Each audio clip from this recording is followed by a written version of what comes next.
evangelist, we'll be having a wonderful speech being done by none other than Jahiem Fergurson. Welcome, Jahiem, as he comes. Connected to our past.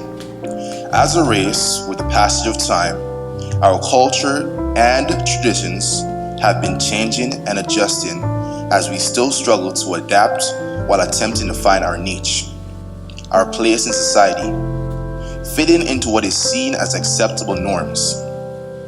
Our history has been recorded, and with ongoing reminders of the great hurdles and struggles we have endured and, most importantly, conquered. We are still here today, enslaved with rights severely limited. As people, we have come a long way and we are still in the fight. As a young black man, I am proud of my people and who I am today. Yes, we have many significant blemishes and indelible scars and much negativity on our historical image. Nevertheless, we have made it through all the innumerable trials and tribulations which have made us strong as we still continue this upward climb, pushing forward and fighting to be acknowledged, respected, treated equally as a race and as people created by God. We are resilient people. We are connected to the umbilicus of our past. History has recorded the value and importance of our contribution in advancing humanity and the way we live today through our numberless inventions and contribution in every aspect of society, economic, social, and historical stages of life. I would like to touch on the very important topic of influence. All of us here today have been influenced by people around us. Sometimes people we've never met, but have admired and been inspired from a distance. And even those who have passed on many years before we were even born. The thing about influence is that it doesn't have to be something drastic or extreme, but something that will change the perspective, or something that will change our perspective as a person.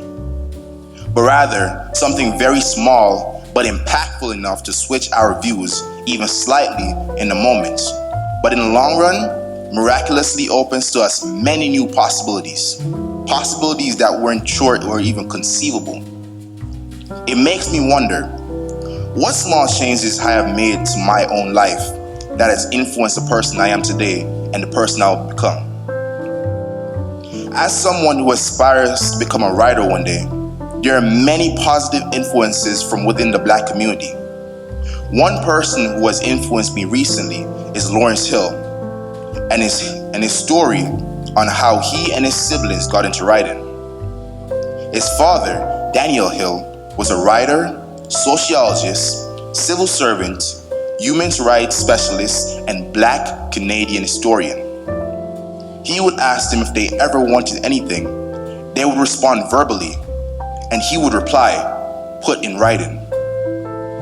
They would have to write why they deserved it, how they would pay for it, and why they wanted it. To their surprise, it motivated them to write.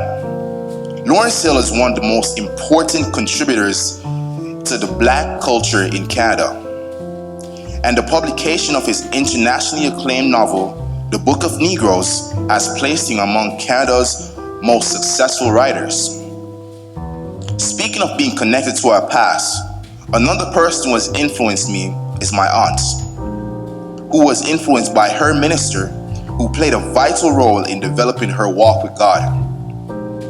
He introduced her to Christ and kept a weekly track to ensure that she was consistently studying the Word of God and the importance of a healthy prayer life. He encouraged her to be less fearful when speaking about Christ to others. Likewise, he encouraged her to be comfortable with the voice God gave to her. Mr. Alberga Foreman taught her business fundamentals of the food and beverage industry. Mr. Foreman taught her how to be a good leader and not just a manager. His training led her to become a food and beverage trainee manager and further propelled her to be the first food and beverage manager at Sandals Resort. one of the top resorts in the Caribbean. Likewise, Lawrence Hill's father, Daniel Hill, encouraged him to write, and by doing so, he strongly influenced his path to becoming an avid writer.